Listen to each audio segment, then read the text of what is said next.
Baghdad کے شیخ عبد القادر جیلانی حرم مکہ میں سر سجدے میں رکھ کے کہنے لگے مہربانی کرنا مجھ سے حساب نہ لینا۔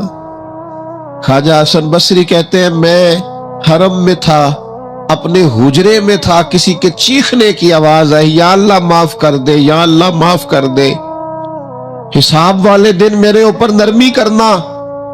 فرماتے میں نے کہا کوئی گناہگار آہوزاری کر رہا ہے، میں جا کے تسلی دیتا ہوں۔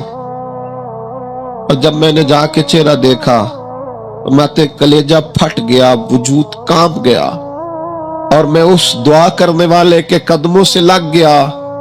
لوگوں تمہیں پتہ ہے وہ کون تھا جو دہائی دے رہا تھا کہ مالک حساب نہ لینا؟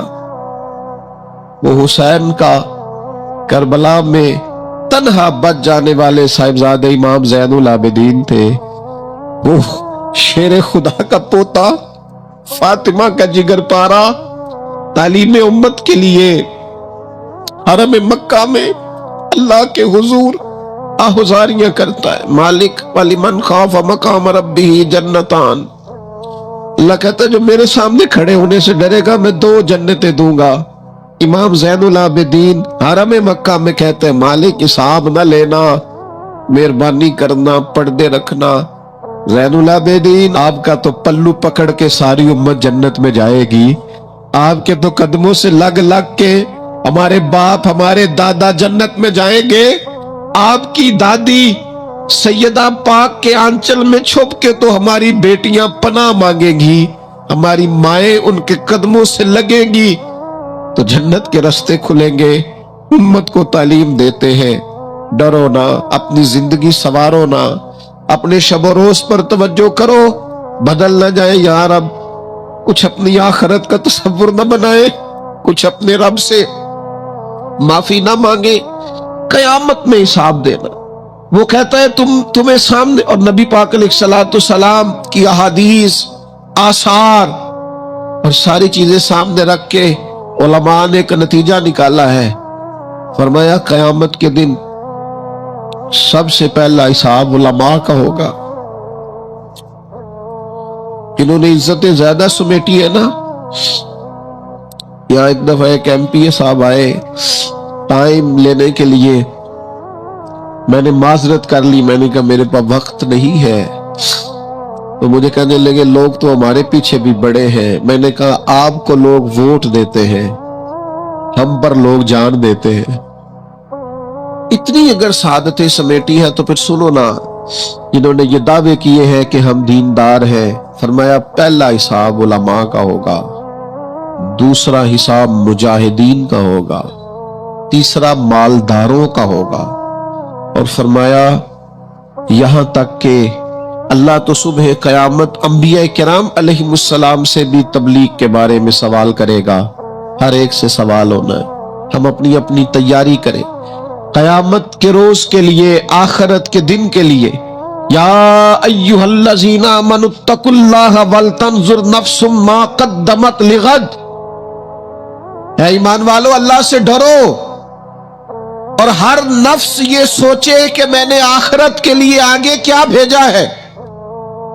آؤ آج اپنے اپنے اعمال کا جائزہ لیں، ہمارے لیے آج شام کھانے میں کیا ہے یہ سب کو پتا ہے، اس ماہ میرے گھر میں کیا آمدن ہے، کیا خرچ ہے، یہ سب کو پتا ہے، لیکن رب کہتا ہے وَلْتَنْظُرْ نَفْسٌ مَا قَدَّمَتْ لِغَدٍ، یہ بھی دیکھ تو نے اپنی قبر کے لیے آگے کیا بھیجا ہے، آخرت کے لیے آگے کیا بھیجا ہے، یہ دیکھ قیامت والے دن کے لیے تیرے پاس سرمایہ کیا ہے، وہاں جب اللہ کے حضور حاضر ہونا ہے تیرے پاس پیش کرنے کو کیا ہے۔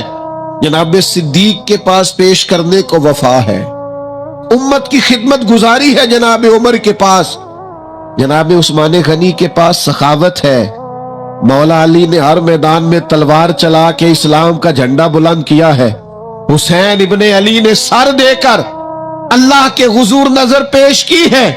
میں بھی سوچوں نا یار، آپ بھی سوچے نا، نعمتوں کی بہتات کتنی، ہماری بھری ہوئی تجوریاں، ہمارے آنگن میں کھیلتی ہماری اولادیں، ہمارے ارد گرد ہمارے دوستوں کی لائنیں، ہمارے دسترخوان پر بچھی ہوئی نعمتیں، ہمارا تندرست وجود، ہماری بولتی زبان، ہماری دیکھتی آنکھیں، ہمارے سنتے کان، ہماری سانس لیتی روح، اس سارے وجود سے ہم نے کیا اکٹھا کر کے اپنی آخرت کے لیے بھیجا ہے؟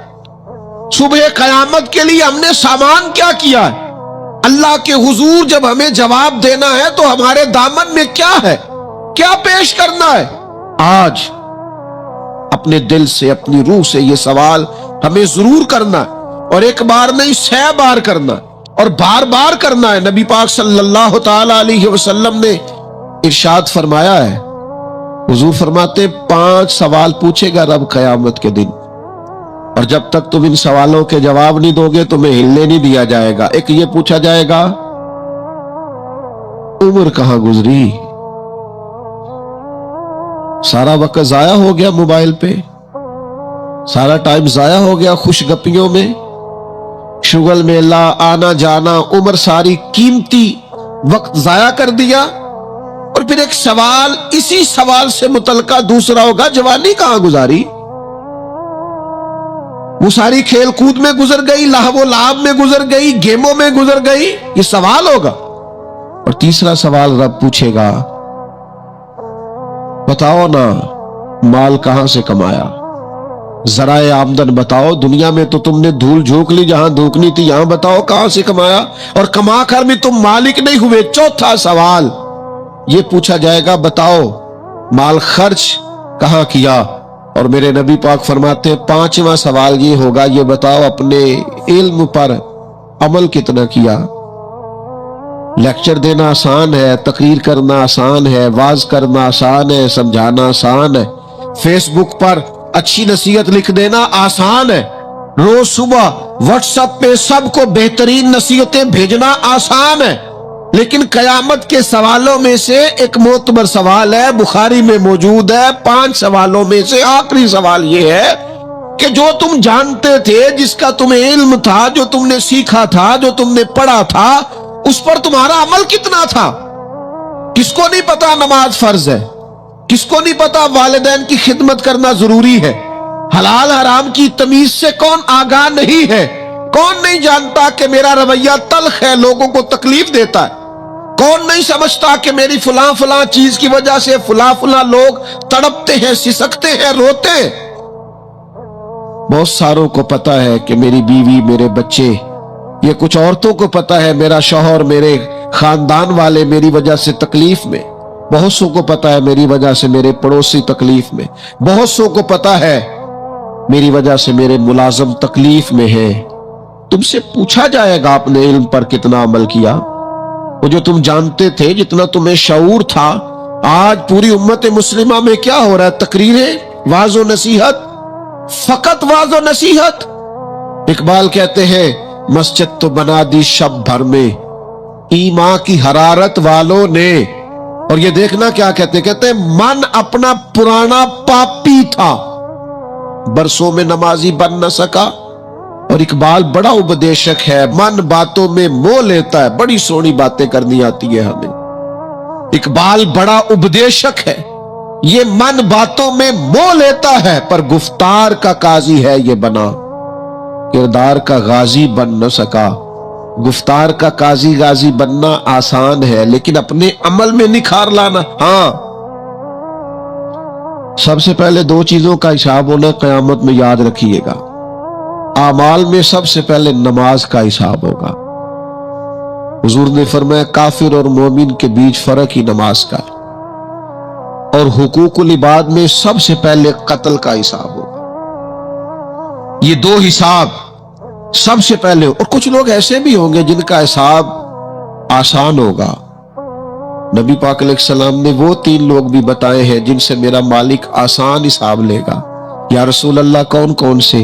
حضور نے فرمایا جس سے لوگ توڑتے تھے پر وہ جوڑتا تھا، رب آسان حساب لے گا۔ اور کریم فرماتے ہیں، یہ آپ نے بھولنے نہیں، یہ لب لباب ہے ساری گفتگو کا، یاد رکھ۔ فرمایا جو تجھے محروم کرے اسے عطا کر، جو تجھ سے توڑے تو اس سے جوڑ، اور جو تجھ سے زیادتی کرے تو اسے معاف کر دے، اللہ قیامت میں تجھ سے آسان حساب لے گا۔ اللہ تیرے لیے قیامت میں آسانی پیدا کر دے گا۔ میرے بھائیوں، ایک اور بندہ بھی ہے جس سے قیامت میں بڑا آسان حساب ہوگا۔ کریم محبوب علیہ السلام نے فرمایا جس کے سینے میں حسد نہیں نہ ہوتا، جس کے دل میں بغض نہیں ہوتا، جس کے دل میں کینہ نہیں ہوتا، سانو تخت ہزارے دی لوڑ کیے، وہ اسی کسے دے کچھ بھی نہیں لگ دے نہ کوئی ساڈا دردی۔ وہ جو سینہ بالکل جن کا سینہ بے کینہ ہوتا ہے نا، کشادہ دل، سب کے لیے پیار، سب کے لیے محبت، سب کے لیے وارفتگی، ہر ایک سارے سمجھتے ہیں مجھ سے ہی پیار زیادہ ہے، سینہ کشادہ ہے، دل بڑا ہے۔ فرمایا جن کے سینے کشادہ ہوں گے، بغض سے، عداوت سے، حسد سے، کینے سے پاک ہوں گے، اللہ قیامت میں آسان حساب لے گا۔ اچھا، میرا وجدان کہتا ہے کہ میرے نبی پاک کے پاک لفظوں کا معنی یہ ہے قیامت میں رب ان سے فرمائے گا جاؤ میں نے تمہیں معاف کیا۔ جن کے سینے صاف ہوں گے، دل صاف ہوں گے، پاک ہوئے تے پاک ہی مل ڈائی، بنا پاکوں پاک نہیں ملدا۔ سارے وجود نو دھون دے نالوں اکو دھولا ٹکڑا دل دا، دل ہو صاف، دل ہو کشادہ، 14 طبق دلے دے اندر اسا تمبو وانگو تاڑے ہو۔ یہ تمبو دیکھ رہے ہو نا، چھاؤں دے رہا ہے نا، جال رہا ہے نا، درویش کہتے ہو 14 طبق میرے دلے دے اندر تے میں تمبو وانگو تاڑے ہوں، دل دریا سمندروں ڈونگے۔ یہ کون دلان دیا جانے ہوں اسا کیتی ہے جان حوالے رب دے، ایسا عشق کمایا مرن تو پہلو ہی مر گیا باہو، تا مطلب نو پایا ہے، چھوڑ دیے جائے سارے کینے۔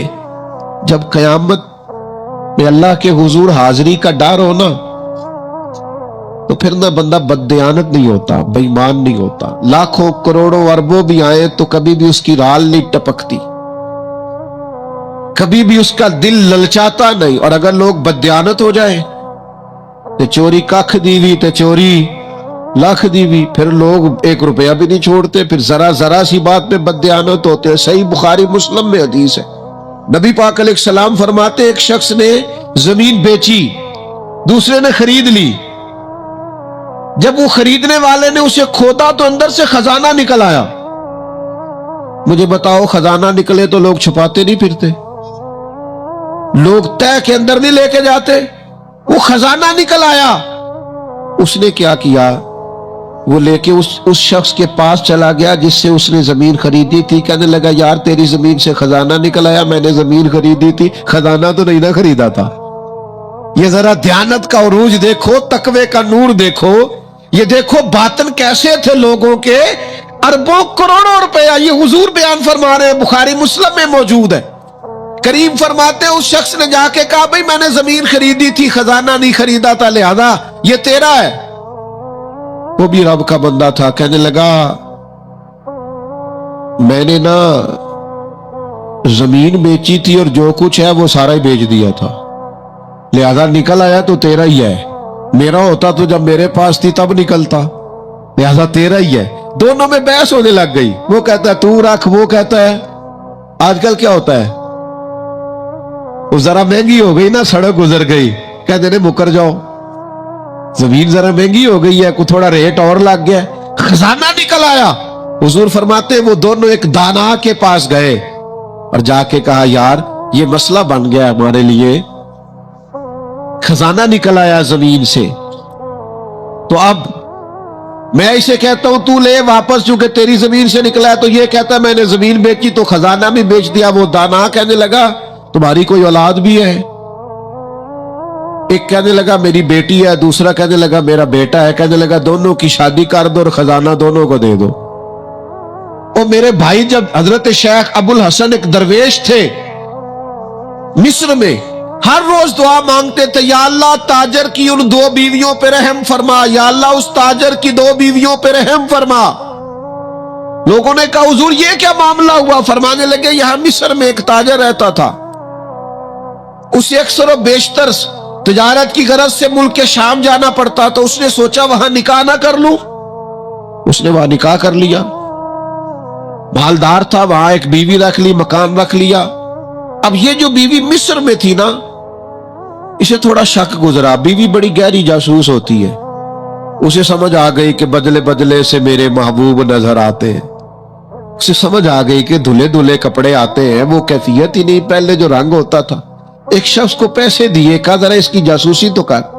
شیخ فرماتے ہیں وہ ملک شام پہنچا، اس کے پیچھے پیچھے وہاں جا کے اس نے واپس آ کے خبر دی کہ تیرے شوہر نے تو نکاح کیا ہوا، لیکن اتفاق کی بات یہ کہ اس دفعہ جب یہ سفر سے آیا تو شدید بیمار تھا، بیوی حوصلے والی تھی، صبر والی تھی۔ اس نے سوچا کہ ذرا صحت اس کی ٹھیک ہوتی ہے تو پھر میں اس سے بات کروں گی کہ تم نے مجھے بتایا ہی نہیں اور نکاح کر لیا ہے، لیکن اس کی طبیعت ٹھیک نہ ہوئی، وہ زیادہ بیمار ہوا حتیٰ کہ انتقال کر گیا۔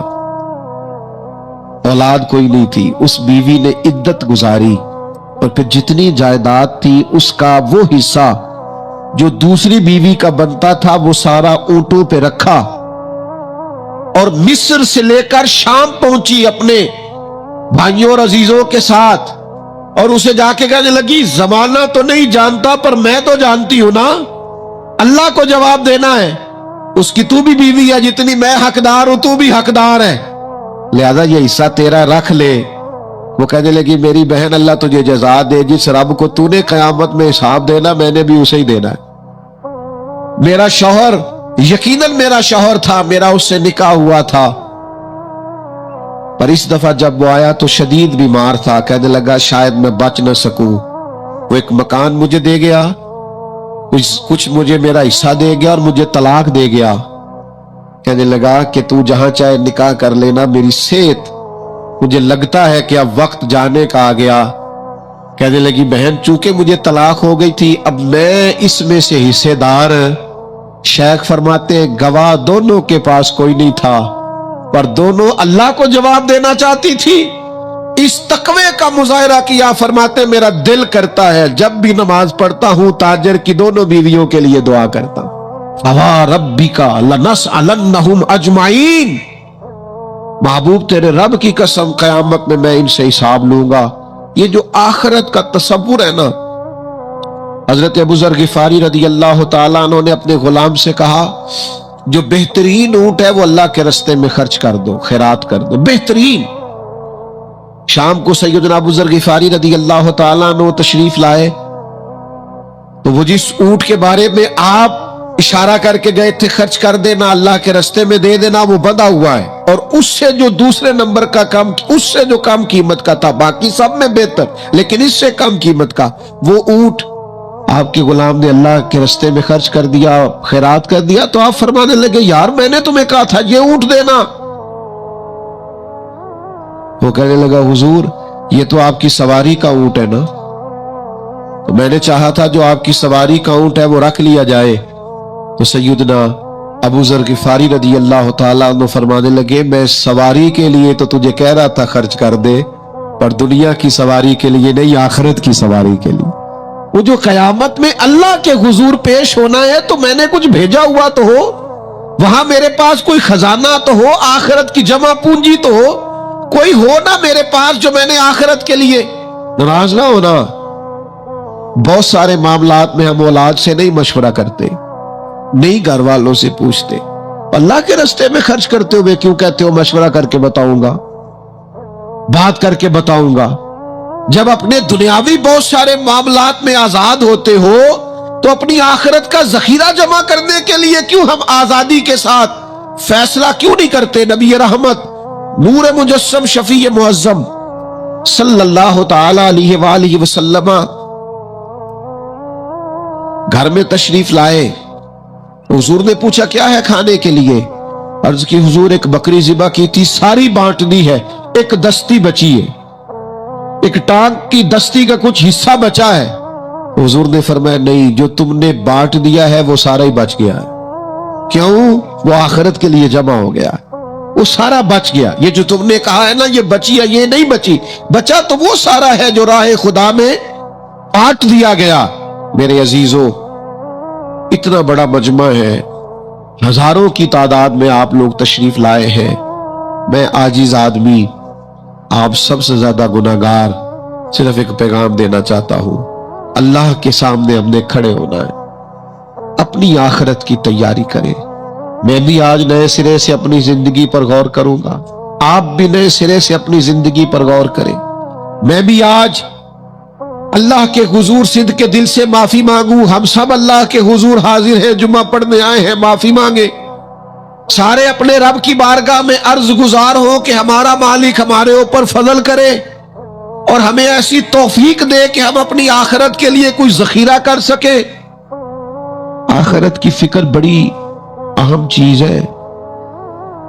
آخرت کی وہ کچھ لوگ کہتے ہیں نا، فکر نہ کرو، فکر نہ کرو، فکر نہ کرو۔ سارے دوست یہی کہتے ہیں، آپ میرے قریبی ہیں، میں آپ سے کہتا ہوں فکر کرو، فکر کرو، فکر کرو، اور اپنی آخرت کی فکر کرو۔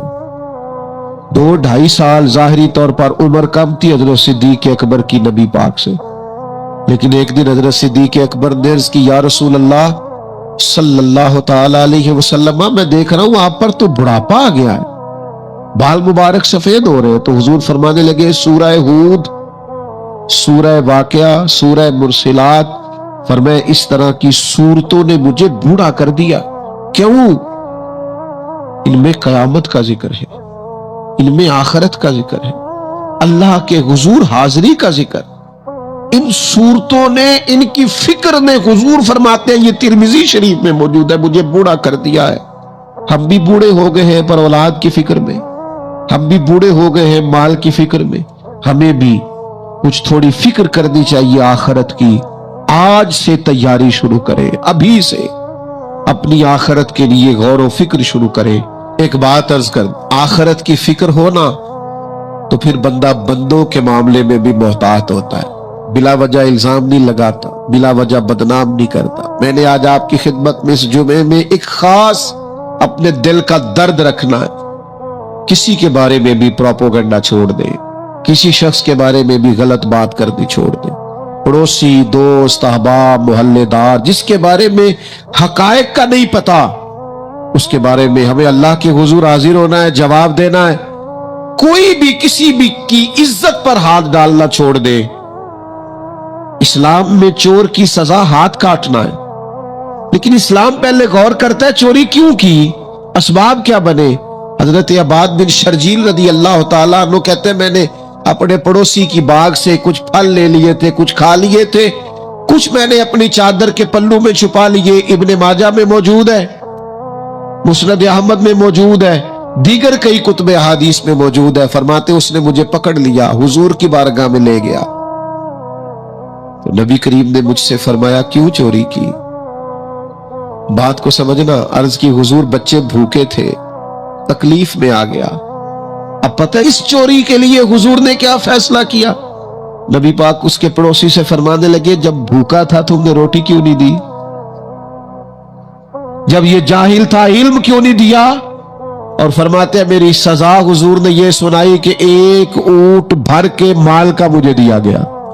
دوستو، الزام تو لگا دیتے ہو کہ فلاں غریب آدمی بار بار مانگتا ہے، فلاں بار بار ستاتا ہے، فلاں قرض مانگتا ہے۔ اپنی آخرت سے ڈرے، دیکھیں تو صحیح لوگ مجبور کیوں ہیں، تنگ دست کیوں ہیں، پریشان کیوں ہیں۔ اس جگہ پر جائیں، الجھے الجھے بکھرے بکھرے روز و شب، پوچھے گا کون؟ لوگ تیرا جرم پوچھیں گے، سبب پوچھے گا کون؟ لوگ پوچھتے ہی نہیں، توجہ ہی نہیں کرتے کہ جرم کیوں ہوا، اس کی نوعیت تک لوگ جاتے ہی نہیں۔ خدا را جناب عبداللہ ابن عمر خود فرماتے ہیں کہ سرکار نے مجھ سے پوچھا کہ عبداللہ یہ بات ٹھیک ہے کہ تم ہر روز ہی نفلی روزہ رکھتے ہو اور ہر رات ہی نفلی عبادت کرتے ہو؟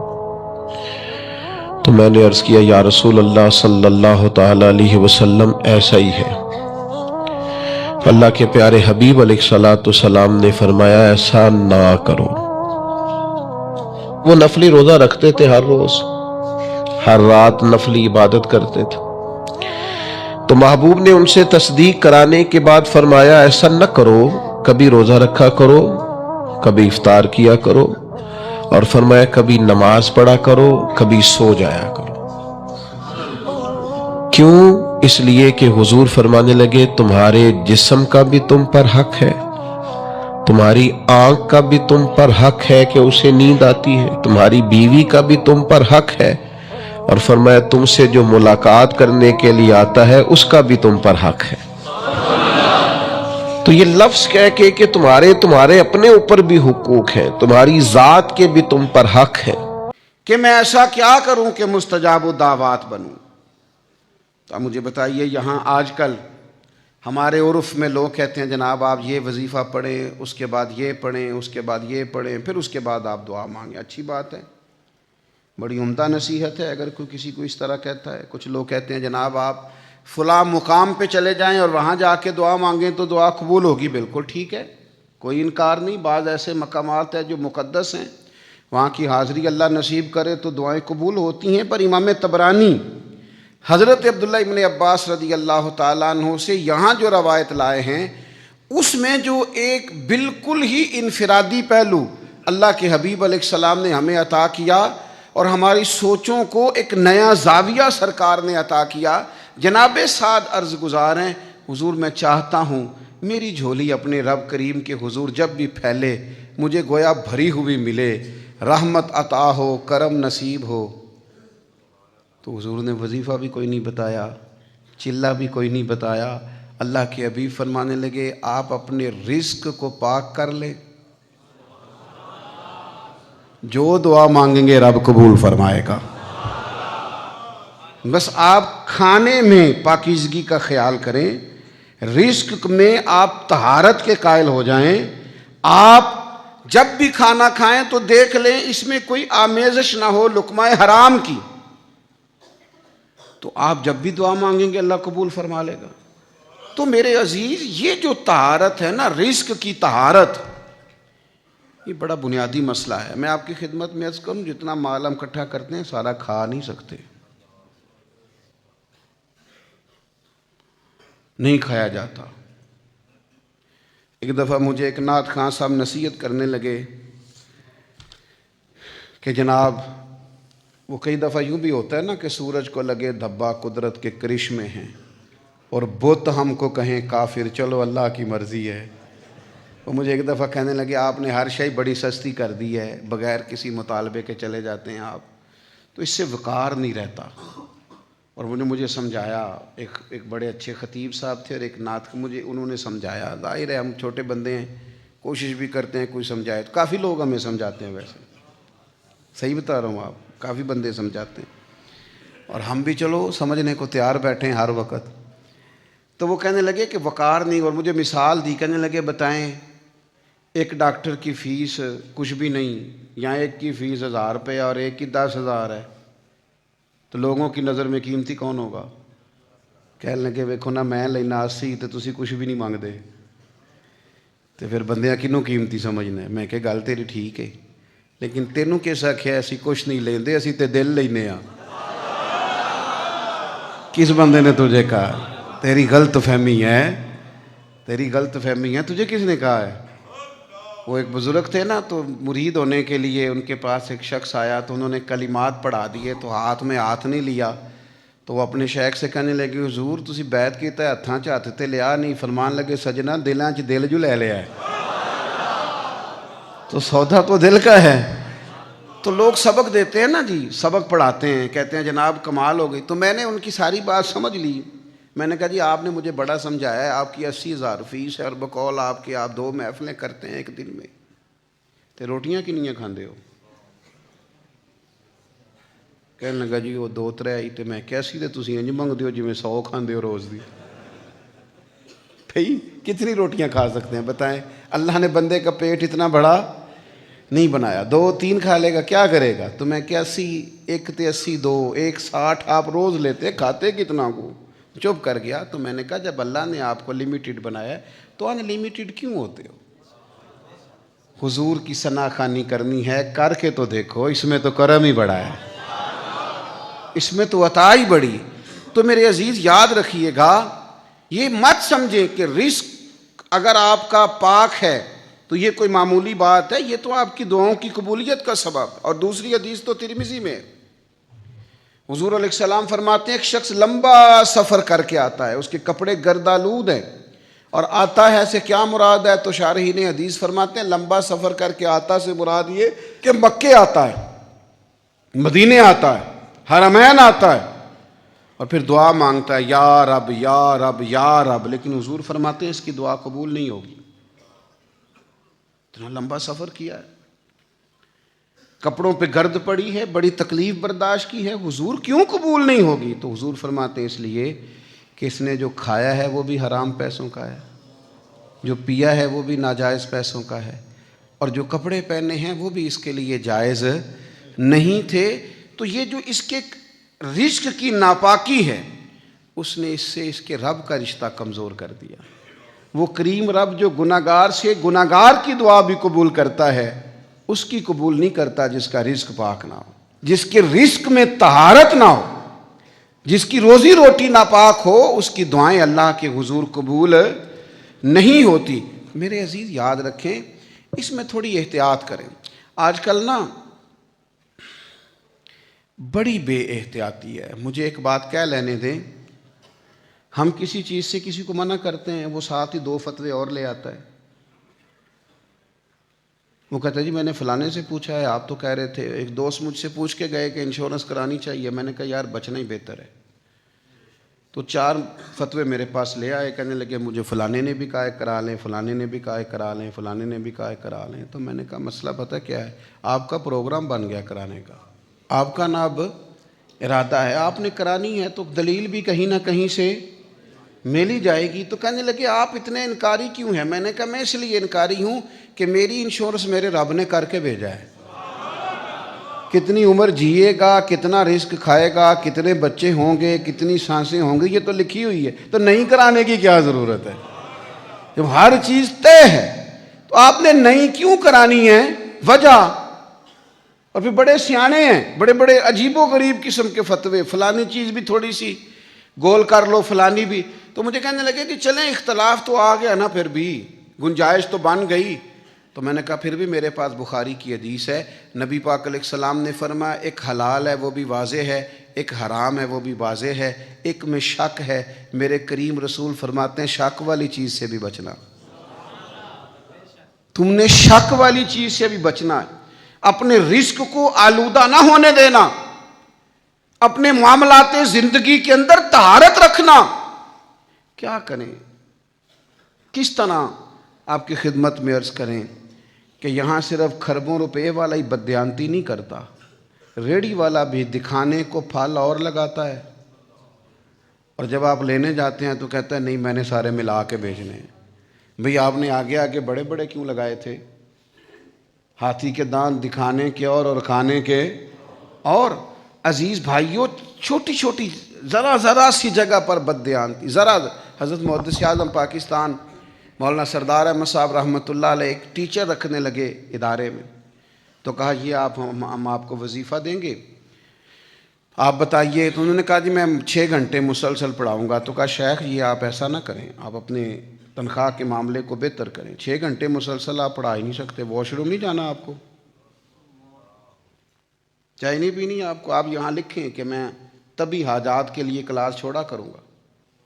آپ چیزوں کو سمجھیں، میں ایسے اساتذہ کو جانتا ہوں چھٹی کرتے تھے تنخواہ نہیں لیتے تھے، کہتے تھے کام نہیں کیا، تنخواہ کس بات کی؟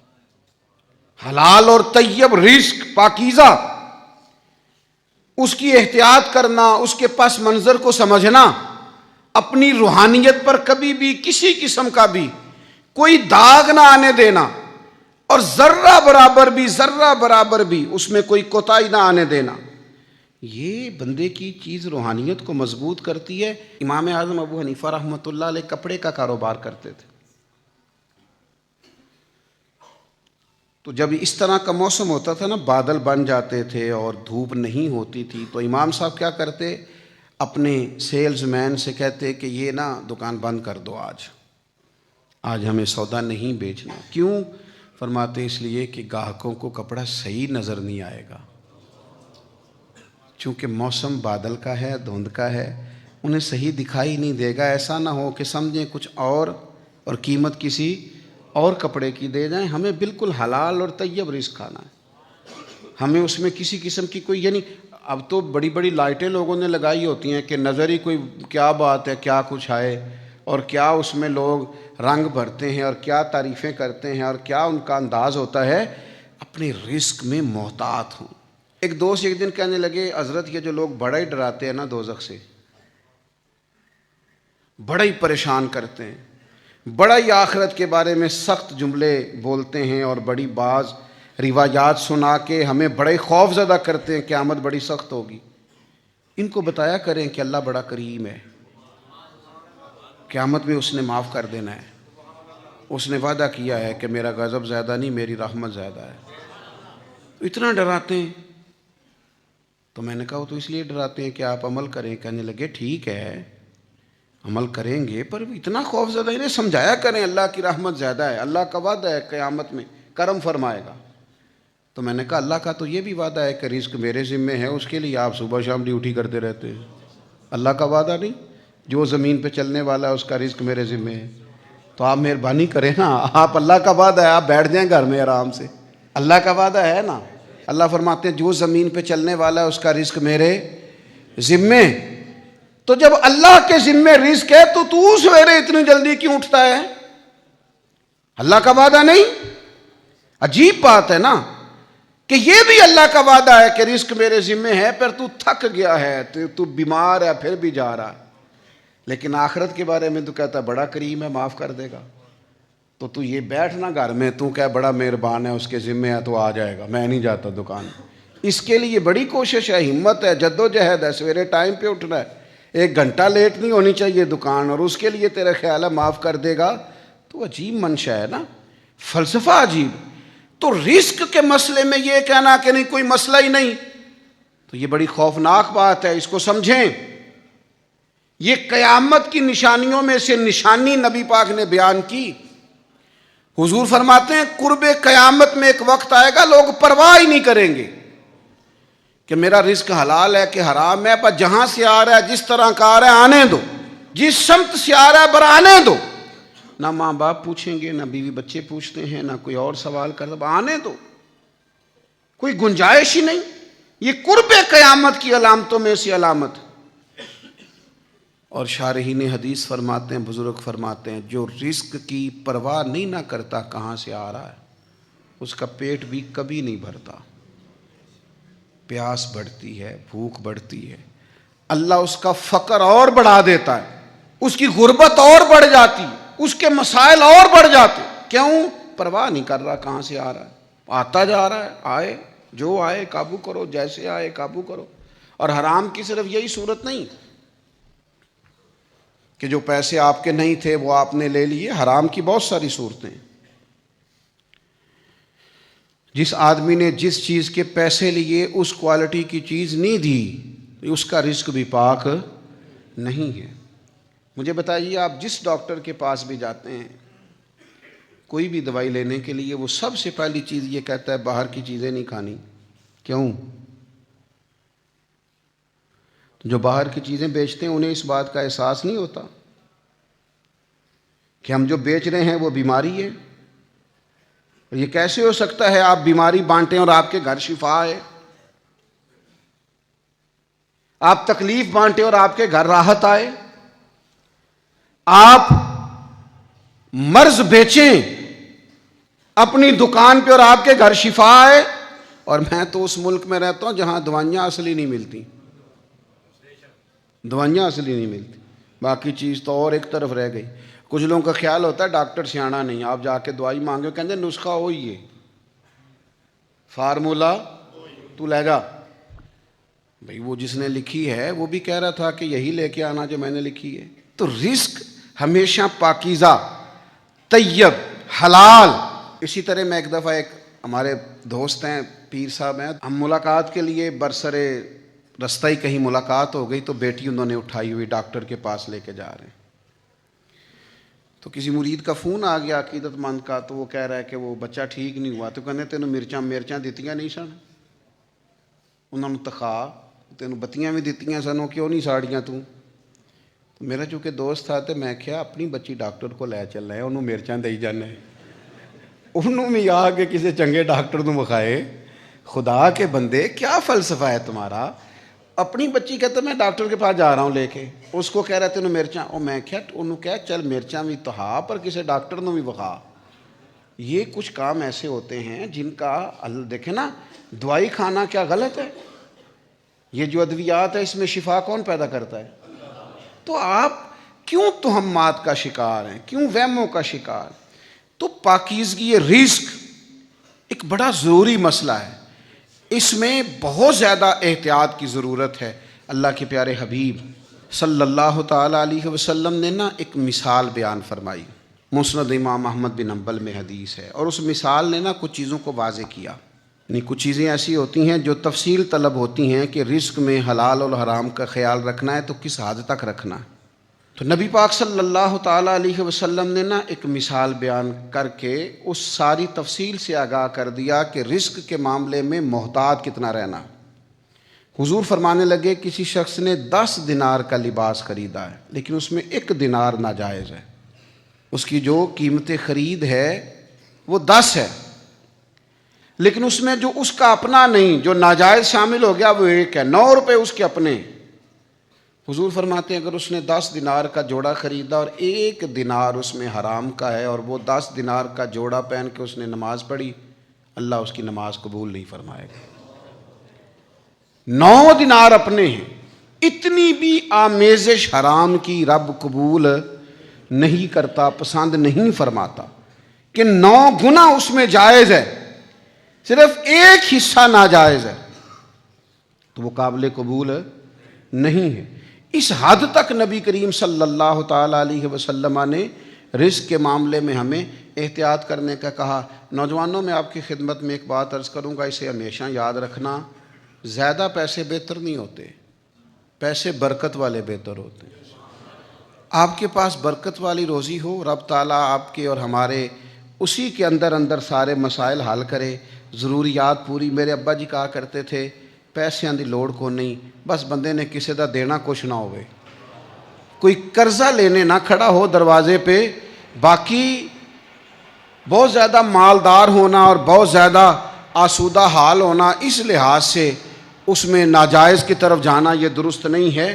بس آپ نے قرض نہ دینا ہو، آپ کے ذمے کسی شخص کا دین نہ ہو، تو اللہ کا فضل ہے، لقمہ حرام سے اپنے آپ کو 100% بچائیں، 100% بچائیں۔ حضور مسجد نبوی میں تشریف لائے تو امام حسن بھی ساتھ تھے، تو صدقے کی کھجوروں کا ایک ڈھیر لگا ہوا تھا، تو امام حسن نے ایک کھجور اٹھا کے منہ میں رکھ لی، تو اللہ کے رسول نے انگلی ڈال کے نکال دی، فرمایا صدقہ ہے، میری اولاد کے لیے جائز نہیں۔ گویا حضور نے اپنی امت کو سبق دیا کہ اگر کسی کا مال تمہارے بچوں کے منہ میں ایک کھجور کی صورت میں بھی جائے، نکال دینا، یہ ضروری ہے۔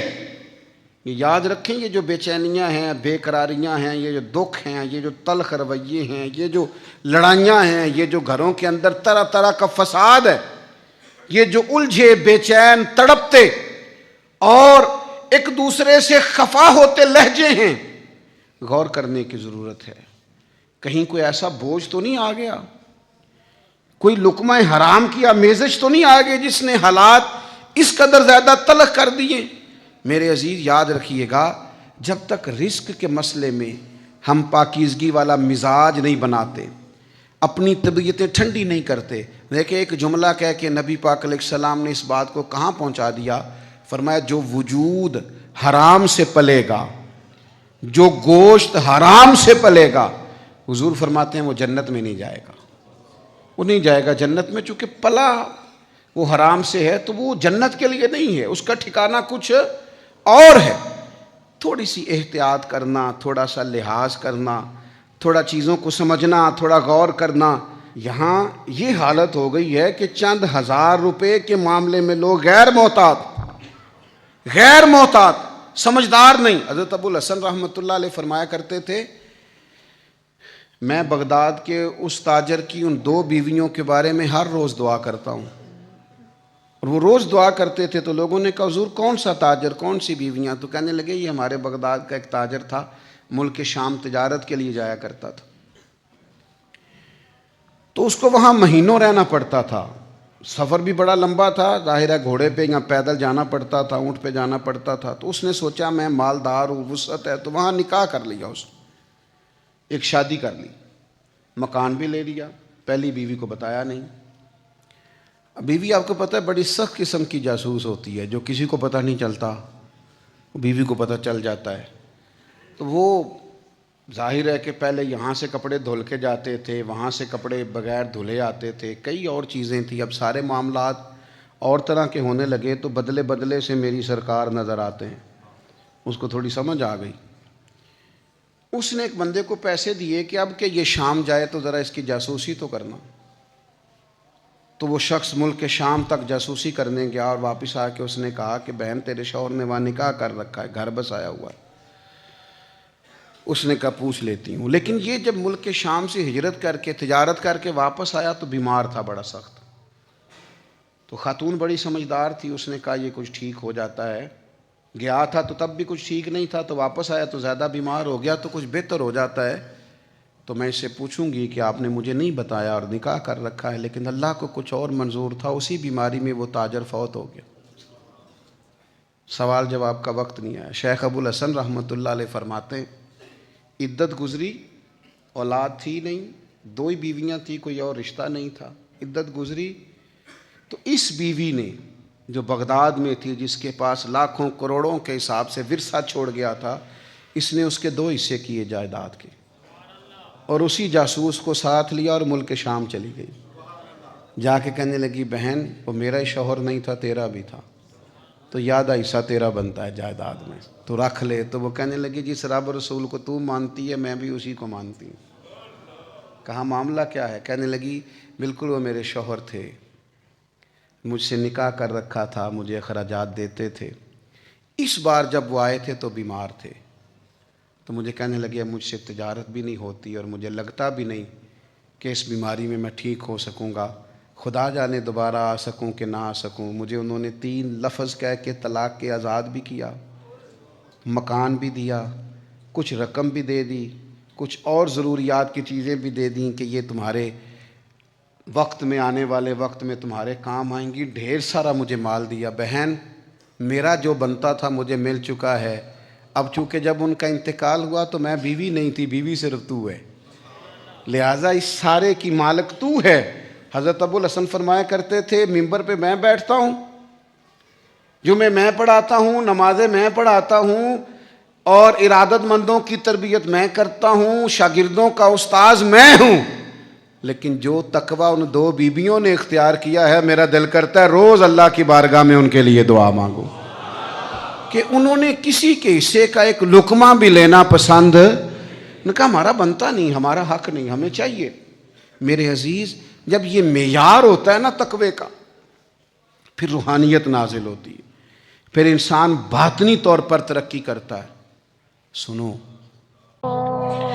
بعض لوگ تصوف اور طریقت کے نام پر بہت مشکل باتیں کرتے ہیں اور بہت مشکل باتیں سناتے ہیں، اور بعض لوگ پھر ان باتوں کا بڑا سخت اور مشکل معنی بھی لیتے ہیں کہ بڑی شدید جد و جہد کرنی چاہیے، ہمیشہ راستہ وہی اختیار کرنا چاہیے جو مشقت والا ہو، ہمیشہ وہی کام کرنے چاہیے جن کے اندر زیادہ دشواری ہو۔ ٹھیک ہے، بعض اوقات مشقت والے کام، مجاہدے والے کام انسان کی نفس کی تربیت کے لیے بڑے اچھے ہوتے ہیں، لیکن ایسی مشقتیں، ایسے مجاہدے جو انسان کو اتنا کمزور کر دیں کہ وہ ضرورت کے جو حقوق ہیں وہ بھی پورے کرنے کے قابل نہ رہے، اس کی صحت پر ہی اثر انداز ہو جائیں، وہ آنے جانے والوں سے ملنے کے قابل ہی نہ رہے، وہ دیگر اس کے ذمے جو اس کے خاندان کے، قبیلے کے بال بچوں کے حقوق ہیں وہ ادا ہی نہ کر سکے، تو اسلام اس کی بھی اجازت نہیں دیتا۔ خود ساختہ تصوف اور خود ساختہ طریقت کا جو مفہوم لوگوں نے بنا لیا ہے وہ مفہوم بھی درست نہیں ہے۔ ہمارے بزرگ تھے شیخ المشائخ اور استاذ الاساتذہ حضرت شیخ محمد تحسین رضا خان صاحب بریلوی رحمۃ اللہ تعالی علیہ، 50 سال کے لگ بھگ انہوں نے درس حدیث دیا ہے۔ تو میں ان پر ایک مضمون لکھ رہا تھا، میں نے ان سے عرض کی حضور آپ تہجد پڑھتے ہیں؟ فرمانے لگے نہیں، میں عشاء جماعت سے پڑھتا ہوں، اس کو بھی سالوں بیت گئے، اور میں فجر جماعت سے پڑھتا ہوں، یہ بھی میری زندگی کا معمول ہے۔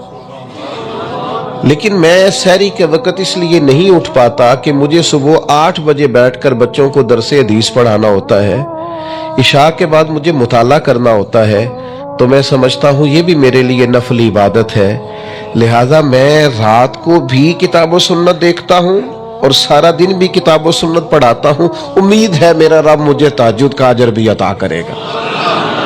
عزیز دوست، آپ یاد رکھیے گا، اس کو سمجھیے گا کہ ہمارے ہاں بعض لوگ بعض چیزوں کو زیادہ دشواری بنا لیتے ہیں۔ فلاں آدمی کو میں نے کبھی نفل پڑھتے نہیں دیکھا، یہ طریقت نہیں۔ کیا آپ نے اسے نفل پڑھتے نہیں دیکھا تو وہ صوفی نہیں؟ آپ یہ بتائیے کبھی فرض چھوڑتے تو نہیں دیکھا؟ کبھی اسے ضروریات دین کو چھوڑتے تو نہیں دیکھا؟ اور نفل تو ویسے بھی انسان کا رب سے ذاتی معاملہ، ہو سکتا ہے سامنے والا چھپ کے پڑھتا ہو سکتا ہے وہ کسی ایسے لمحے میں پڑھتا ہو جب وہ سمجھے کہ اس وقت مجھے تنہائی میسر ہے۔ تو حضور نے فرمایا تمہارے نفس کا بھی تم پر حق ہے۔ جن چیزوں کو اللہ رسول نے جائز قرار دیا ہے وہ کوئی شخص بھی استعمال کرتا ہے تو اس کو کوئی شخص ناجائز کر سکتا نہیں، کسی کو بھی اس کا اختیار اور حق حاصل نہیں ہے۔ بلکہ صحیح بخاری کے اندر سیدہ عائشہ صدیقہ رضی اللہ تعالی عنہ کی ایک روایت موجود ہے۔ آپ فرماتے ہیں نبی پاک صلی اللہ تعالی علیہ وسلم نے کوئی کام کیا، بعد میں رخصت دے دی، اجازت دے دی، فرمایا چاہے کرو چاہے نہ کرو، نہ کرنے کی اجازت دے دی، پہلے سرکار نے کیا۔ تو بعض لوگ ایسے تھے جنہوں نے اس رخصت سے فائدہ نہیں اٹھایا، وہ کام کرتے رہے، حضور نے اجازت دی تھی لیکن انہوں نے اس اجازت سے فائدہ نہ اٹھایا۔ تو نبی کریم علیہ السلام کو جب اس بات کا علم ہوا تو محبوب نے اللہ کی حمد کی اور حضور فرمانے لگے یہ بعض لوگوں کو کیا ہو گیا ہے کہ وہ ان کاموں سے بچتے ہیں جو میں کرتا ہوں، یعنی جس رخصت اور گنجائش پر میں عمل کر رہا ہوں اللہ کا محبوب ہو کے، وہ اس چیز کو چھوڑ رہے ہیں، اس سے اعتراض برت رہے ہیں، حالانکہ میں اجازت دے رہا ہوں۔ اور پھر اللہ کے حبیب علیہ السلام نے کیا خوبصورت انداز میں اس سارے مفہوم کو اتنا سمیٹا کہ اس کو ہمیشہ کے لیے بند کر دیا۔ اللہ کے محبوب فرمانے لگے مجھے اللہ کی قسم میں تم سب سے زیادہ رب کو جانتا ہوں اور میں تم سب سے زیادہ اللہ سے ڈرتا ہوں۔ تو جب میں کسی گنجائش پہ عمل کر رہا ہوں، جب میں کسی ضرورت پر عمل کر رہا ہوں، تو یہاں ایک دوست تشریف لائے ہمارے پاس تو وہ ہمیں مشورہ دینے لگے کہ آپ کے ہاں بچوں کو چھٹی ہوتی ہے تو وہ تقریباً 1.5 دن بنتا ہے، ظہر کی نماز کے بعد ہفتے کو وہ چلے جاتے ہیں اور اتوار کا سارا دن وہ چھٹی میں رہتے ہیں، تو یہ 1.5 دن پورا ان کا ضائع ہوتا ہے۔ تو یہ تو معاملہ ٹھیک نہیں ہے، اس طرح تو ایسا ہے نا کہ مدارس دینیہ میں کیا کام ہے چھٹی کا؟ تو میں نے ان سے کہا ہو سکتا ہے مدرسے کے طالب علموں کو بھی نیند آتی ہو سکتا ہے ان کا بھی کبھی کسی گراؤنڈ میں جا کے کھیلنے کو جی چاہتا ہو سکتا ہے یہ بھی اسی طرح کے لوگ ہوں جس طرح کے عام بچے ہوتے ہیں، ہو سکتا ہے وہ ساری خواہشات ان کے اندر بھی پائی جاتی ہوں جو باقی لوگوں کے اندر پائی جاتی ہیں۔ آپ وہ پابندیاں کیوں لگاتے ہیں جو پابندی اللہ رسول نے نہیں لگائی؟ جس چیز کو شریعت نے بین نہیں کیا، ہم کون ہوتے ہیں اس کو بین کرنے والے؟ سمجھے؟ ہاں ایک بات ضرور ہے، ہم اپنے وجود کے مالک نہیں ہیں، اس کا مالک اللہ ہے، وہ خالق ہے، ہم مخلوق ہیں، وہ معبود ہے، ہم اس کے عابد ہیں، وہ ہمارا مالک ہے۔ ہمیں اپنے نفس کو، اپنے وجود کو اس کی فرما برداری میں رکھنا۔ نفس کے حق کا یہ مطلب نہیں ہے کہ خواہش نفس میں اگر کوئی ناجائز چیز پیدا ہوتی ہے تو اس کی تکمیل کے لیے بھی ہم دوڑ پڑیں گے، اس کی شریعت کے اندر اجازت نہیں ہے۔ اجازت اس بات کی ہے کہ جن چیزوں کو شریعت نے جائز قرار دیا ہے، آپ اگر ان کا حصول چاہتے ہیں، آسانی چاہتے ہیں تو آپ ضرور ان کو اختیار کریں، کوئی منع والی بات نہیں ہے۔ میں نے کہا بعض لوگ نا بعض چیزوں پر شدت کرتے ہیں، یعنی نبی کریم علیہ السلام کے صاحبزادہ گرامی حضرت ابراہیم علیہ السلام کا وصال ہو گیا تو نبی کریم کی آنکھوں میں آنسو آ گئے۔ تو ایک شخص نے حضور سے کہا یا رسول اللہ آپ بھی روتے، آپ تو صبر کا درس دیتے۔ تو نبی کریم نے فرمایا یہ جو آنسو نکل آئے ہیں نا، یہ بیٹے کی محبت کی علامت ہے۔ باقی فرمایا میرے دل اور زبان پر وہی ہے جس سے میرا رب راضی ہوتا ہے۔ میں اللہ سے کوئی شکوہ نہیں کر رہا، اس کی تقدیر پر راضی ہوں، لیکن یہ کہ جو انسان پر اللہ تعالیٰ نے کچھ فطری محبت رکھی آپ اس کو بھی قبول نہیں کرتے بعض لوگ، تو کچھ لوگ بعض لوگوں پر زیادہ شدت کرتے ہیں، بعض لوگ بعض چیزوں کے معاملے میں زیادہ شدت کا۔ حضرت عمر کو نبی پاک نے کچھ نذرانہ دینا چاہا، ہدیہ دینا چاہا۔ ایک ہے آپ کسی سے مانگتے ہیں، ایک ہے کوئی آپ کو دیتا ہے، ان دونوں باتوں میں وہ جو تحفہ لینا دینا ہے اسے تو حضور نے فرمایا محبت بڑھتی ہے۔ تو حضرت یہ صحیح بخاری میں موجود ہے، نبی کریم نے کچھ دیا تو حضرت عمر عرض کرنے لگے نہیں یا رسول اللہ ضرورت نہیں، تو محبوب نے فرمایا جو بن مانگے ملے وہ تو اللہ کی طرف سے ہے۔ وہ ایک صاحب مجھے کہنے لگے فلاں صاحب کہتے ہیں ہم چندہ نہیں مانگتے، تو میں نے کہا وہ زیادہ نیک ہونا چاہتے ہیں، کوئی حرج والی بات نہیں، وہ چندہ نہیں مانگتے، وہ زیادہ پرہیزگار ہونا چاہتے ہیں، زیادہ آگے بڑھنا چاہتے ہیں، ورنہ نبی پاک نے تو اعلان کیا ہے کہ تبوک پہ جانا ہے، مجاہدوں کو چندے کی ضرورت ہے۔ اعلان کیا کہ نہیں کیا رسول پاک نے؟ تو آپ اس کو علماء کی توہین کا پہلو بنائیں گے؟ رسول اللہ صلی اللہ علیہ وسلم نے اعلان نہیں فرمایا؟ اگرچہ مالک کے کل ہیں لیکن حضور نے اعلان کیا، اور قرآن مجید میں تو کفار نے شکوہ کیا ہے کہ رب ہم سے مانگتا ہے معاذ اللہ۔ اس کا معنی یہ ہے کہ اللہ فقیر ہے ہم غنی ہیں؟ یا آپ 28ویں پارے میں دیکھ لیں کہ رب کہتا ہے قرض حسنہ دو، تو آپ کیا معاذ اللہ یہ آیتیں دے کے اللہ پر تنقید کریں گے؟ معاذ اللہ ثم معاذ اللہ، نقل کفر نباشر کہ اللہ لوگوں سے کہتا ہے میرے راستے میں خرچ کرو، اور ایک جگہ نہیں جگہ جگہ کہتا ہے۔ آپ کچھ زیادہ نیک ہونا چاہتے ہیں؟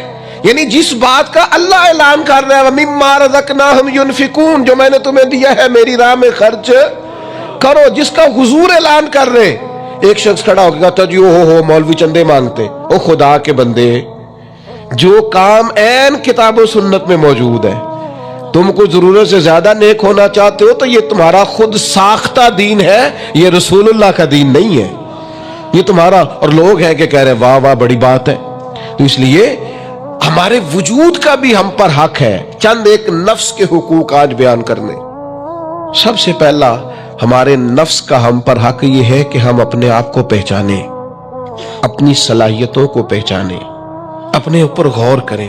قرآن مجید نے ارشاد فرمایا کہ بل الانسان علی نفسہ بصیرہ، فرمایا بلکہ انسان خود اپنے اوپر گواہ ہے، اسے اپنا پتہ ہے، بہانے بنائے تو بات الگ ہے، یہ خود پر گواہ ہے، اسے خبر ہے۔ انسان عالم اصغر ہے، ہم نہ اپنے آپ کو پہچانتے نہیں، ہمیں اپنی خوبیوں کا پتہ نہیں ہوتا۔ یہ جو ہم استاذ کے پاس جاتے ہیں نا، یہ جو ہم مرشد کے پاس جاتے ہیں نا، وہ ہمیں نکھار کے نا تو وہ ہماری خوبیاں ہماری آنکھوں کے سامنے کر دیتے ہیں کہ یہ تمہارے اندر صلاحیت ہے۔ وہ تراش کے نا پتھر کو تو اسے ہیرا بنا دیتے ہیں، وہ نکموں کو کام کا بنا دیتے ہیں۔ وہ کیا کرتے ہیں کہ وہ ہمیں ہمارے اپنے آپ سے آگاہ کر دیتے ہیں، یعنی ہے وہی تیرے زمانے کا امام برحق جو تجھے حاضر و موجود سے بیزار کرے اور موت کی شکل میں دکھلا کے تجھے جلوہ یار زندگی تیرے لیے اور بھی دشوار کرے، وہ جو تیرا جینا اوکھا کر دینا۔ مشکل نہیں میں کہتا، اگرچہ اردو ہے لیکن مشکل اور اوکھا، یہ اوکھا ذرا زیادہ وزنی ہے۔ جو جینا اوکھا کر دے وہ درویش ہوتا ہے، جو تیرے لیے مشکل کر دے۔ بھائی اپنے آپ کو پہچانے، اپنے اوپر غور کریں۔ اللہ تعالیٰ نے بنایا ہے اور بنانے والا کہتا لقد خلقنا الانسان فی احسن تقویم، بنانے والا کہتا میں نے تجھے بڑی بہترین ساخت میں بنایا۔ او انسان میں نے تجھے بڑا ہی سونا بنایا۔ کوئی تیرے ناک پر تنقید کرے تو کرے، تو کہہ تجھے پتہ نہیں یہ چاہت کس کی ہے، میں مرضی سے نہیں بنا، یہ بنانے والے نے بنایا ہے، اس نے تجھے سونا بنایا۔ تو اپنے آپ کو پہچانتا ہی نہیں۔ تو جو ہے نا خدا جانے بلندی ہے کہ پستی پر جہاں میں ہوں وہاں کوئی نہیں ہے۔ تو اپنے قد سے بھی پیار کر، تو اپنے رنگ سے بھی پیار کر، تو اپنے وجود کی ساخت سے بھی پیار کر۔ اور پھر وہ کہتا ہے تجھے بنایا، باقی سارا کچھ تیرے لیے بنایا۔ هو الذی خلق لکم ما فی الارض جمیعا، رب کہتے ہیں زمین میں جو کچھ ہے نا میں نے سارا تیرے لیے بنایا ہے، تجھے اللہ رسول کے لیے بنایا ہے، اور باقی زمین میں جو کچھ ہے وہ سارا تو پہچانتا ہی نہیں، یہ ہر چیز مسخر ہے تیرے سامنے۔ اتنا بڑا ہاتھی ہوتا ہے اور ایک عام آدمی ہلکی سی چھڑی لے کے اسے چلا رہا ہوتا ہے۔ اونٹ کتنا لمبا چوڑا وزنی ہوتا ہے لیکن ایک عام آدمی اس کے ناک میں نکیل ڈال کے اسے گھما رہا ہوتا ہے۔ کتنی بڑی بھینس ہوتی ہے لیکن چھوٹے سے بچے نے مہار پکڑی ہوئی ہوتی ہے، ایک عام آدمی پائلٹ بن کر جہاز پہ بیٹھتا ہے اور منوں ٹنوں کے حساب سے وزن ہے، افراد ہے، لیکن ہواؤں پر سواری کر کے اسے چیرتا ہوا وہ مہینوں کی منزلیں گھنٹوں میں طے کر کے کراس کرتا ہے۔ تسخیر کائنات کے لیے تجھے بنایا ہے، تو سو رہا ہے، تو جاگتا ہی نہیں، تو اپنے آپ کو پہچانتا ہی نہیں۔ اقبال سے کسی نے کہا میں رب تک جانا چاہتا ہوں، تو اقبال کہنے لگے عجب نہیں کہ خدا تک تیری رسائی ہو، پر تیری نظر سے تو پوشیدہ ہے آدمی کا مقام، تو بندے کے مقام کوئی نہیں سمجھ سکا ابھی تک۔ من عرف نفسہ فقد عرف ربا، درویش کہتے ہیں جو اپنے آپ کو پہچان گیا وہی تو اپنے رب کو پہچان گیا ہے۔ اپنی قدر کو پہچانے، اپنی اہمیت کو پہچانے۔ آپ کے اندر بڑی صلاحیتیں پنہا ہیں، چھوٹی چھوٹی باتوں میں پریشان ہو گئے، کام نہیں ملتا، کاروبار نہیں چلتا، اور تیرے پاس بڑا کچھ ہے یار، کام نہیں بھی ملتا تو اگر وقتی طور پر کوئی حالات خراب ہے تو اپنا قد کاٹ تو دیکھ، اپنا حسن تو دیکھ، اپنی سوچ تو دیکھ، تفکرات تو دیکھ۔ تجھے بنانے والے نے کوئی کمی چھوڑی نہیں، اس نے کمال کر دیا ہے، قدرت نے رنگ بھر دی ہے تیرے وجود میں۔ کبھی تو اپنے رب کے شاہکار ہونے کی نظر سے اپنے آپ کو دیکھے، تجھے اپنے آپ سے پیار ہو جائے، تجھے اپنے آپ سے محبت ہو جائے۔ وہ میں کبھی تنقید کیا کرتا تھا کہ یہ جوان شیشوں اور آئینوں کے سامنے بڑی دیر تک کھڑے رہتے ہیں، تو ایک دن ایک سادے سے بزرگ مجھے کہنے لگے یہ جو آئینے کے سامنے کھڑا ہے نا یہ بھی رب کی تخلیق کوئی دیکھ رہا ہے، یہ کہہ رہا ہے کریم نے کمال نہیں کر دیا مجھے بنانے والا، حج نہیں کر دی، کیا حسن کے جلوے، کیا خوبصورتی اور کیا نورانیت اس نے پیدا کی ہے انسانی، اور پھر یہ جو دیا بن مانگے دیا۔ ایک بات یہ کہ اپنے نفس کو پہچانے، اور دوسری بات یہ ہے کہ عزت نفس کا بھی خیال کریں، اپنے آپ کو رسوا نہ کریں۔ اللہ نے عزت دی ہے تو اپنے آپ کو ذلت کی جگہ پر کھڑا نہ کریں، تہمت والی جگہ پہ اپنے آپ کو کھڑا نہ کریں، کبھی اپنے آپ کو اتنا کمزور نہ کریں۔ جھکنا ہے رب رسول کے سامنے، بلا وجہ دنیا داروں کے، سیٹھوں، نوابوں کے اور وزیروں مشیروں کے سامنے اپنے آپ کو رسوا نہ کریں، کسی کی گاڑی کے پیچھے بھاگ کے اللہ کی دی ہوئی شان کو کمزور نہ کریں، ذلت کی جگہ پہ اپنے آپ کو کھڑا نہ کریں۔ شریعت اسلامیہ نے مومن کا وقار کیا بیان کیا ہے؟ رب کریم نے فرشتوں سے جب مشورہ کیا تھا نا بندہ بنانے کے لیے، انسان کی تخلیق کے لیے، تو وَإِذْ قَالَ رَبُّكَ لِلْمَلَائِكَةِ إِنِّي جَاعِلٌ فِي الْأَرْضِ خلیفہ، اللہ نے فرشتوں سے فرمایا میں زمین پہ اپنا نائب بنانا چاہتا ہوں۔ اوہو، کبھی آپ اس کو سمجھ جائے نا کہ یہ عزت کا تاج کیا ہے۔ رب کہتا ہے میں نے تجھے زمین پر اپنا خلیفہ بنایا ہے، تو نائب ہے میرا، اور کتنا تو پروقار ہے اور تو کتنا طاقتور ہے انسان، تیرے اندر کتنی صلاحیتیں ہیں۔ سورہ احزاب میں اللہ کریم فرماتے رب نے اپنی امانت زمین و آسمان پر رکھنی چاہی تو زمین و آسمان نے انکار کر دیا اللہ کی امانت کو اٹھانے سے، وَحَمَلَهَا الْإِنسَانُ، اور انسان نے اس امانت کو اٹھا لیا، کہا مالک میں تیری امانت اٹھاؤں گا، میں تیرا نام لے کے گلیوں میں گھوموں گا، میں تیری توحید کے ڈنکے بجاؤں گا۔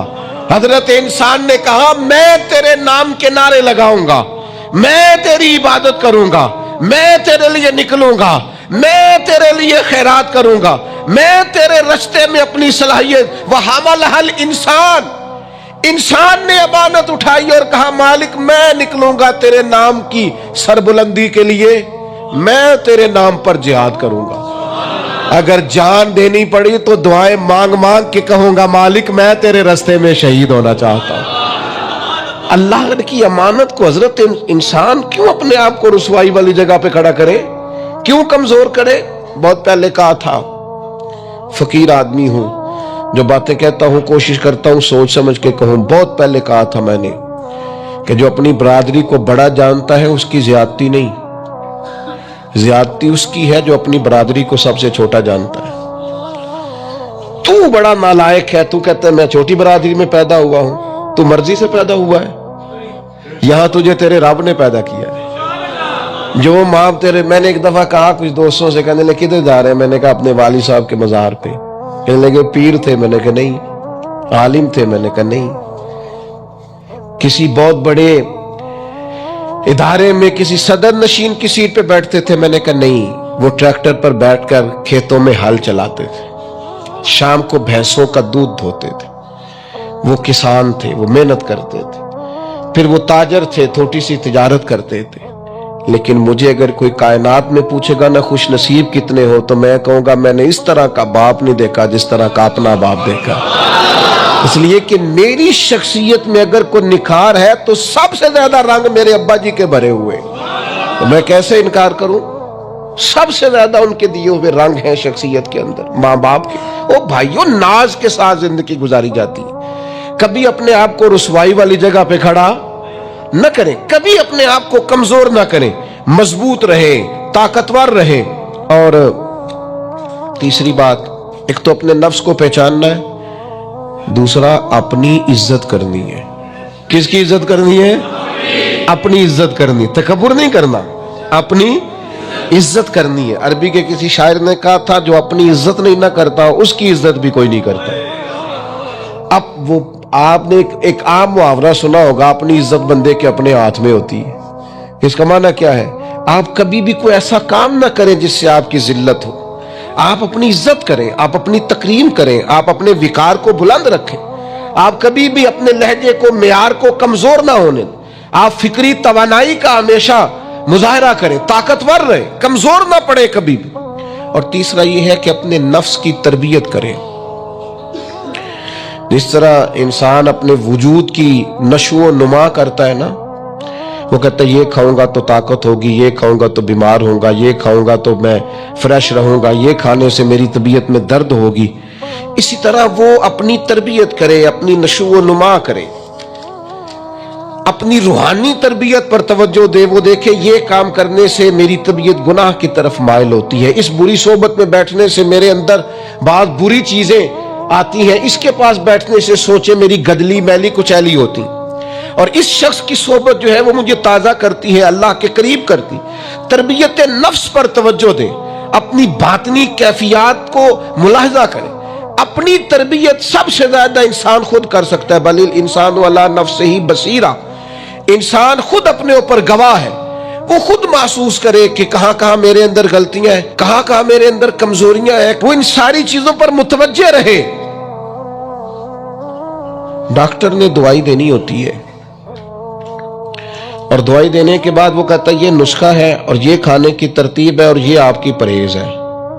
اب مریض کہے کہ جناب ڈاکٹر صاحب کوئی نظر کریں آپ تاکہ میں نہ نظر سے ٹھیک ہو جاؤں، تو ڈاکٹر کہے گا میری نظر یہی ہے جو میں نے نسخہ لکھا ہے نا، یہی نسخہ ہے، یہ دوائی کھائیں۔ یہ وہ لوگ آتے ہیں پیر صاحب کے پاس، کہتے ہیں کوئی نظر کریں میں نیک ہو جاؤں۔ بھی پیر صاحب نے نسخہ بتایا نا، 5 نمازیں پڑھو، نماز کے بعد یہ والا ذکر کرو، پیر صاحب نے بتایا نا اس کام سے پرہیز کرو، تو آپ ان بات مانیں انشاءاللہ اللہ شفا عطا فرمائے گا۔ آپ اس نسخے پر، وہ پیر فیض الحسن شاہ صاحب رحمت اللہ علیہ آل و معاد شریف والے فرمایا کرتے تھے، مرید کہندے نے سانو نمازاں نہ پڑھاؤ، تو مجھے ابو جہل نے کھڑا کر کے کہا تھا کہ پہلے تو ان کے پاس جانا نہ، اور اگر جانا تو ان کا کلام نہ سننا۔ اب بات کو سمجھے، یہ انہوں نے تو اس لفظ کو معاذ اللہ ثم معاذ اللہ تانے کے طور پر کہا تھا، لیکن آپ اس لفظ کی معنویت میں اترے۔ انہوں نے کہا کہ ان کی جو گفتگو ہے، وہ جو بات کرتے ہیں، وہ جو پڑھتے ہیں، اس کا جادو ہو جاتا ہے۔ نہیں سمجھ آئی آپ کو بات؟ انہوں نے جس لہجے میں کہا وہ جس طرح کہا وہ بات اور ہے، لیکن وہ جادو کی حد تک اس کلام کے اثر کو سمجھنے لگے، یہ ذرا غور فرمائیں آپ۔ لو انزلنا هذا القرآن على جبل لرأيته خاشعا متصدعا من خشیۃ اللہ۔ میں آپ کو کیسے یہ بات سمجھاؤں کہ قرآن مجید فرقان حمید اپنی تاثیر کے تعلق سے، اپنی تعلیم کے تعلق سے، اپنے اسرار و رموز کے تعلق سے اتنی معنی خیز کتاب ہے۔ شرط یہ ہے کہ اسے خطابت کے لیے نہ پڑھا جائے، اسے فقط ثواب کے لیے نہ پڑھا جائے، اس کو عملی زندگی کے نفاذ کے لیے پڑھا جائے۔ ہمارے ہاں کوئی بندہ نئی دکان شروع کرتا ہے تو وہ کہتا ہے میں نے پہلے تلاوت کرانی ہے۔ میرا گمان ہے، اچھا گمان میرا یہ ہے کہ ہو سکتا ہے وہ اسی لیے تلاوت کراتا ہو کہ میں تجارت اس طرح کروں گا جس طرح قرآن نے بتایا۔ میرا خیال ہے اسی لیے کراتے ہوں گے۔ سویرے آ کے جو صبح صبح دکان پہ قرآن شریف پڑھتے ہیں اسی لیے پڑھتے ہوں گے کہ میں ساری تجارت قرآن کے طریقے کے مطابق بیان، اسی لیے پڑھتے ہوں گے نا۔ یہ کیسی عجیب بات ہے کہ وہ جس قرآن کی تلاوت سے آغاز کرا رہا ہے اس قرآن کے مطابق وہ تجارت کرنے کو تیار ہی نہیں ہے۔ قرآن مجید صحیفہ انقلاب ہے۔ میں پڑھ رہا تھا کہ اب نہ آہستہ آہستہ انسان چونکہ تنہائی پسند ہوتا جا رہا ہے، سمارٹ فون جن کے ہاتھوں میں ہوتا ہے وہ چاہتے ہیں کہ ہمیں ڈسٹرب کوئی نہ کرے، 2 4 5 گھنٹے اکیلے بیٹھنا پڑے تو اب انسان بور نہیں ہوتا، کیونکہ اس کی ایک الگ سے اس کو کمپنی ملتی ہے۔ تو بعض ممالک میں اب یہ ہوا ہے کہ میاں بیوی کا رشتہ اور تعلق اور نکاح سے پہلے جس طرح کا بھی کہیں کچھ طریقہ ہے، اس سے پہلے وہ چاہتے ہیں کہ بچے اور بچیوں کو کچھ کورسز کرائے جائیں، کیونکہ بالکل تنہا رہنے کے عادی ہیں تو شادی زیادہ چلتی نہیں، برداشت نہیں کر پاتے۔ اس پر باقاعدہ موٹیویشنل اسپیکرز کو بلایا جاتا ہے، ان سے کچھ ذہن سازی کرائی جاتی ہے، ان کو ذہنی طور پر تیار کیا جاتا ہے، کسی اور کو بھی برداشت کرنا ہے۔ اور یہ مرض صرف بچوں میں نہیں بچیوں میں بھی پایا جاتا ہے۔ وہ لائف بڑی آسانی والی ہے، آسودگی والی ہے، اور لاڈ پیار کے نام پر ہی بچے خراب ہوتے ہیں نا جی۔ ہم نے کبھی بچی سے کوئی کام نہیں کہا تو آپ نے غلط کیا نا، کوئی کام نہیں کہا، کہنا چاہیے تھا۔ وہ اپنے بچوں کی ذمہ داریاں کیسے اٹھائے گی؟ اب اس پر مختلف لوگ اپنی اپنی رائے دیتے ہیں، اس پر لوگ بڑا کچھ لکھتے ہیں، کہتے ہیں میاں بیوی کے حقوق پر۔ اور یہ بھی بات ہمیشہ ذہن میں رکھیں کہ گھر میں ساری آسانیاں موجود ہوں لیکن میاں بیوی کی آپس میں محبت نہ ہو تو اس گھر میں رہا نہیں جا سکتا۔ لیکن بڑی غربت ہو، بڑی آزمائش ہو، بعض چیزوں کی بظاہر قلت بھی ہو لیکن ازدواجی زندگی خوشگوار ہو تو وقت اچھا گزرتا ہے۔ اب اس پر بڑے لوگوں نے کلام کیا ہے، غیر مسلموں نے بھی بڑا کچھ لکھا ہے۔ جو نفسیات، انسانی نفسیات کو سمجھنے والے لوگ ہیں انہوں نے بھی اس پر بڑا کچھ لکھا ہے کہ کیا کیا سمجھایا جائے، قائل کیا جائے۔ لیکن ایک جملہ ہے قرآن پاک کا، فقط ایک جملہ، فرمایا ہن لباس لکم وانتم لباس لہم۔ مرد عورت کا لباس ہے اور عورت، ڈھونڈ لے آپ تاریخ ساری، نزول قرآن سے قبل بھی اور نزول قرآن کے بعد بھی یہ جملہ کسی نے نہیں کہا، جو صرف قرآن مجید نے کہا کہ مرد عورت کا لباس ہے اور عورت۔ بس اس ایک جملے کے اندر اگر ازدواجی زندگی کو بند کر دیا جائے، 3 باتیں مفسرین نے اس کی تفسیر میں لکھی، بڑا کچھ لکھا ہے۔ 3 باتیں، ایک تو وہ فرماتے ہیں انسان جتنا مرضی بھی خوبصورت ہو بغیر لباس کے خوبصورت نہیں ہوتا، جتنا مرضی حسین و جمیل ہو لیکن اگر اس نے لباس نہ پہنا ہوا ہو تو وہ حسین و جمیل ہے۔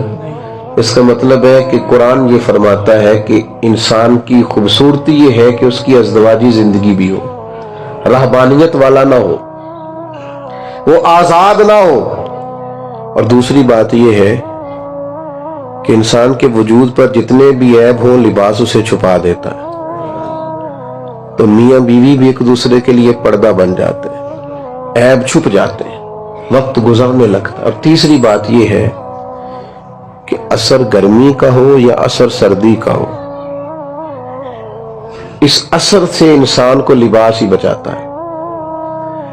اگر سردیوں میں کپڑوں کی ضرورت پڑتی ہے نا کہ مجھے ذرا موٹے کپڑے پہننے ہیں، تو گرمیوں میں بھی دھوپ شدید ہو تو پھر بھی سر پر لباس کی ضرورت ہوتی ہے، تاکہ یہ گرمی زیادہ تکلیف، میاں بیوی ایک دوسرے کا لباس ہے، وہ ایک دوسرے کو اثرات سے تکالیف سے بچاتے ہیں۔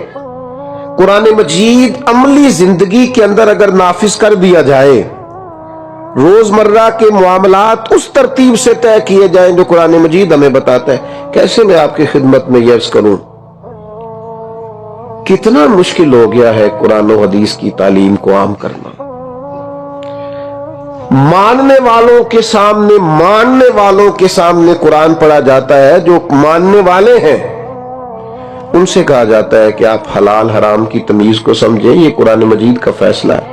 وہ اس پر لا تو اللہ کرتے ہیں، بہانے کرتے ہیں، دلائل پیش کرتے ہیں، وہ کہتے ہیں نہیں جناب یہ بھی تو ایک صورت دیکھے نا، یہ بھی تو ایک حال، اللہ نے ایک جزیہ میں نے فلانے سے بھی پوچھ لیا ہے۔ وہ خدا کے بندے، نبی کریم علیہ السلام نے فرمایا ایک حلال ہے وہ بھی واضح ہے، ایک حرام ہے وہ بھی واضح ہے، فرمایا ایک میں شک ہے کہ پتہ نہیں حلال ہے کہ حرام ہے، کریم محبوب فرماتے تم نے شک والی چیز سے بھی بچنا ہے۔ یہ امت وسط ہے، یہ وہ امت ہے اخرجت للناس جو دوسروں کے لیے امامت کا درجہ رکھتی، ان کو مشکوک چیزوں سے بھی پرہیز کرنی ہے، مشکوک چیزوں سے۔ قرآن مجید کا مطالعہ ہو، قرآن مجید کو پڑھا جائے، سمجھا جائے۔ اس بیان میں پیر اجمل رضا قادری صاحب نے انسان کو جھکجھورنے والے انداز میں یہ سمجھایا ہے کہ دنیا کی زندگی بہت تھوڑے سمے کی ہے، جبکہ آخرت ہمیشہ رہنے والی منزل ہے۔ انسان دنیا میں مکان، دولت، عزت، کاروبار، رشتے اور نام کمانے میں لگا رہتا ہے، لیکن اصلی سوال یہ ہے کہ اس نے اپنی قبر کے لیے کیا بھیجا، اپنے رب کے سامنے پیش ہونے کے لیے کیا جمع کیا، اور قیامت کے دن اپنے ساتھ کون سا سرمایہ لے کر جائے گا۔ بیان کا مول سندیش یہی ہے کہ دنیا کی چمک میں کھو جانے کے بجائے انسان کو ہر روز اپنی زندگی، اپنے اعمال اور اپنے دل کا حساب لینا چاہیے۔ وقتہ بتاتے ہیں کہ آخرت کی تیاری کیول بوڑھاپے کا کام نہیں ہے، بلکہ یہ ہر سانس کے ساتھ جڑا ہوا فرض ہے۔ اکثر انسان سوچتا ہے کہ ابھی عمر پڑی ہے، بعد میں توبہ کر لیں گے، بعد میں نماز پڑھیں گے، بعد میں نیک کام کریں گے، مگر موت کسی کو مہلت کی پرچی دے کر نہیں آتی۔ اسی لیے سمجھدار وہی ہے جو آج ہی اپنی حالت پر غور کرے، وہ دیکھے کہ اس کی زندگی کن کاموں میں جا رہی ہے، اس کی کمائی کیسی ہے، اس کا خرچ کیسا ہے، اس کا دل کیسا ہے، اور اس کے رشتے کیسے ہیں۔ آخرت کی تیاری کا پہلا قدم یہی ہے کہ آدمی اپنے بھیتر ایماندار نگاہ سے جھانکے۔ پیر صاحب بڑی گہرائی سے بتاتے ہیں کہ دنیا کی جو چیزیں آدمی بچا ہوا مال سمجھتا ہے، حقیقت میں وہ بچا ہوا نہیں ہوتا۔ اصل میں بچا ہوا وہی ہے جو راہ خدا میں خرچ کر دیا گیا، یعنی جو مال غریبوں پر لگایا، ضرورت مندوں کی مدد میں دیا، دین کے کاموں میں لگایا، بھلائی میں خرچ کیا، وہی آخرت کے لیے جمع ہوا اصلی خزانہ ہے۔ جو سب کچھ آدمی دنیا کے لیے روک روک کر رکھتا ہے، وہ یہیں رہ جائے گا۔